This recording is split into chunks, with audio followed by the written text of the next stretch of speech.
तो I think कि यहाँ तक की ये बात और ये क्वेश्चन में किस तरीके से सॉल्व करना सबको समझ में आया होगा।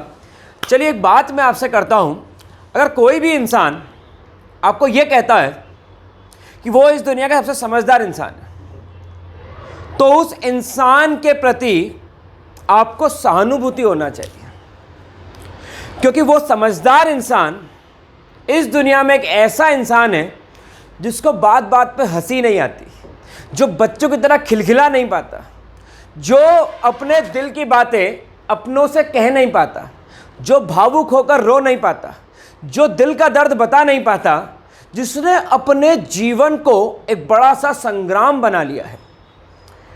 यह समझदार लोगों की कहानी है, जो छोटे से आसान जीवन को कॉम्प्लिकेटेड फॉर्म में ले जाते हैं और कहते हैं कि हम बड़े समझदार हैं। बेटा, अगर ये समझदार हैं तो आप जान लीजिए कि ये लोग अंदर ही अंदर कहीं ना कहीं दुखी और टूटे हैं, कहीं ना कहीं अपनी लाइफ में कॉम्प्रोमाइज कर करके थक गए हैं। एक बात बोलना चाहूँगा, ध्यान से समझना मेरी बात को।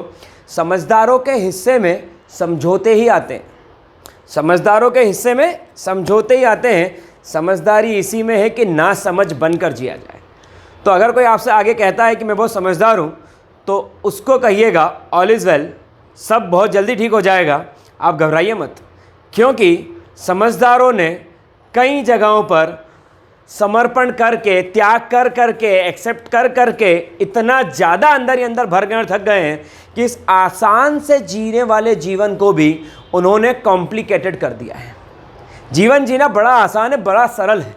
ये जीवन जीना बड़ा सरल उनके लिए है जिनको ये शो नहीं करना है दुनिया को कि मैं क्या हूँ, मैं कितना कमाता हूँ, मेरी लाइफ स्टाइल क्या है, मेरे आगे पीछे कितने लोग घूमते हैं, मैं क्या अचीव कर चुका हूँ। ये जीवन जीना बड़ा आसान है। अगर आप ये सब शो करना बंद कर देते हो कि मेरा मोबाइल कितने की है, मेरी जीन्स कितने की, मेरी ड्रेस कितने की, मेरी घड़ी कितने की है, तो आपका जीवन जीना बड़ा आसान होगा।